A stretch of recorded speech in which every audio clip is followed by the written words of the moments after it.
यहाँ से मालवा भी शुरू हो जाता है। मालवा में पिछली बार कोई खास परफॉर्मेंस कांग्रेस का नहीं था।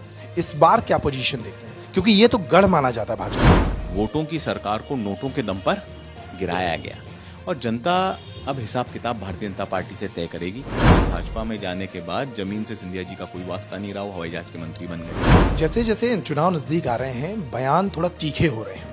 अभी बीडी शर्मा जी ने कांग्रेस के दो बड़े नेताओं को, दिग्विजय सिंह जी को और कमलनाथ जी को, मिस्टर 76 और मिस्टर 77 कहना शुरू किया। सबसे व्यवस्थित बात, कांग्रेस में हमें एकता की आवश्यकता है और एकता जो सूत्र में बांधने का काम माननीय कमलनाथ जी ने किया है, इससे भारतीय जनता पार्टी में बौखलाहट है। भाजपा में बात करने की स्वतंत्रता नहीं है।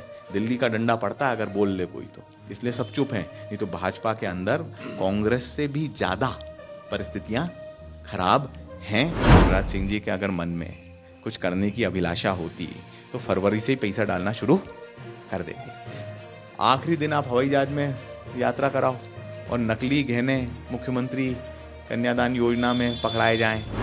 पहली बात, सिंधिया जी को गद्दार क्यों कहा जाता है, पर ज्योतिरादित्य जी ने सियासी गद्दारी करी। अपने भावनाएं, जिस पार्टी को वो कोसते थे, उस पार्टी जिस पे वो आरोप लगाते थे कि इनके हाथ किसानों के खून से रंगे हैं, उस पार्टी को उन्होंने ज्वाइन किया, उसकी रीति नीति अपनाई, उसके हाल चाल अपनाए, उसके चाल ढाल अपनाई और उसमें बिल्कुल मंझ गए सिर्फ सत्ता प्राप्ति के लिए, क्योंकि उनका बंगला छिन गया था, उनकी सांसदी चली गई थी। तो अब ये जनता के बीच में मैसेज क्लियर चला गया कि ये गद्दार है।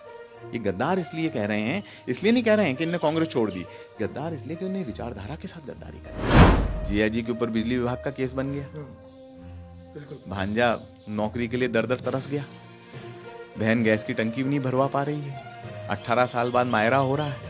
अब क्या करना, मामा मामा सब खत्म है। अब वो मामा तो सिर्फ कहने के लिए, अपने मंच के लिए, उनके कार्यकर्ताओं के लिए मामा रह गए हैं, जनता के लिए मामा नहीं।